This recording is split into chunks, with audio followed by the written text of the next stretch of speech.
Pardon. Pardon, Antonin, il y a une question, parce que le temps avance, on a énormément de questions, mais on a aussi une question sur l'articulation avec le ZAN.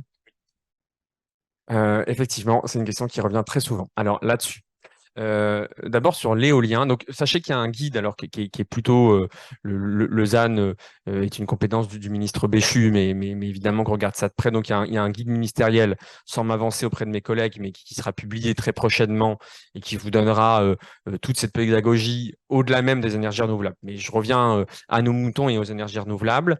D'abord l'éolien ne comptera pas en ZAN.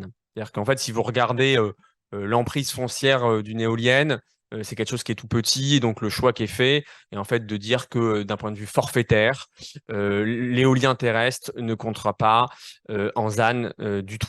Sur le photovoltaïque, qui est évidemment, je pense, peut-être à l'origine de la question, parce qu'on pense beaucoup à celui-là, et c'est légitime, parce que l'emprise foncière, et je parlais de force et faiblesse, hein, on voit bien que c'est une force de l'éolien, une faiblesse entre guillemets du photovoltaïque, bien sûr, c'est que ça prend de la place. Et donc, je reviens aux ZAN. Donc, il y a la loi climat résilience, qui, vous le savez, je ne rentre pas dans les détails de loi, mais juste pour faire une seconde l'historique, qui est à l'origine du ZAN, prévoit des décrets d'application, des décrets et des arrêtés. Et donc, en fait, le photovoltaïque ne comptera pas en quota, d'ailleurs, je parle de ZAN, mais en quota ENAF avant 2031 et en quota ZAN après 2031, à partir du moment où il respectera ces conditions techniques qu'on va fixer par décret et par arrêté. C'est notamment des questions d'espacement entre les panneaux, etc.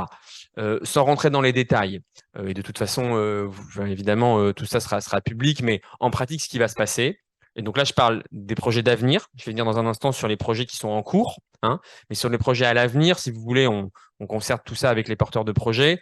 En pratique, eux, ils savent que ce sujet Jeanne est un sujet pour vous. Et donc, on s'est assuré que ce décret soit suffisamment équilibré et bien ficelé pour qu'en pratique, les porteurs de projets puissent le respecter dans quasiment tous les cas de figure. Et en fait, vous proposez des projets qui, par leur espacement, leur hauteur, etc., ne compteront pas dans vos quotas respectifs. J'en viens maintenant, et encore une fois, ça vous le saurez, hein, donc de toute façon, voilà. Euh, J'en viens quand même au projet en cours parce que je sais que ça a été l'objet de beaucoup de questions, notamment les projets qui sont en cours d'autorisation. Cela, on a prévu une période transitoire. Et donc, ce que dit cette période transitoire, c'est que même si ces projets-là ne respectent pas les règles d'apothicaire que je ne vous ai pas détaillées, ils ne compteront pas dans vos quotas ZAN et ENAF avant ça. Voilà. Je ne sais pas si ça répond à la question. Aussi, peut-être en complément, la méthanisation, parce que du coup, on a parlé de biogaz. Là, c'est un peu différent.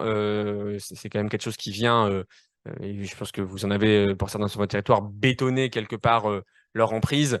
Et donc là, fatalement, et puisqu'on parle d'artificialisation, c'est bien le cas de figure. Donc là, l'emprise foncière du méthaniseur, mais quelque part qui n'est pas quelque chose de très gros, comptera en quota, en quota.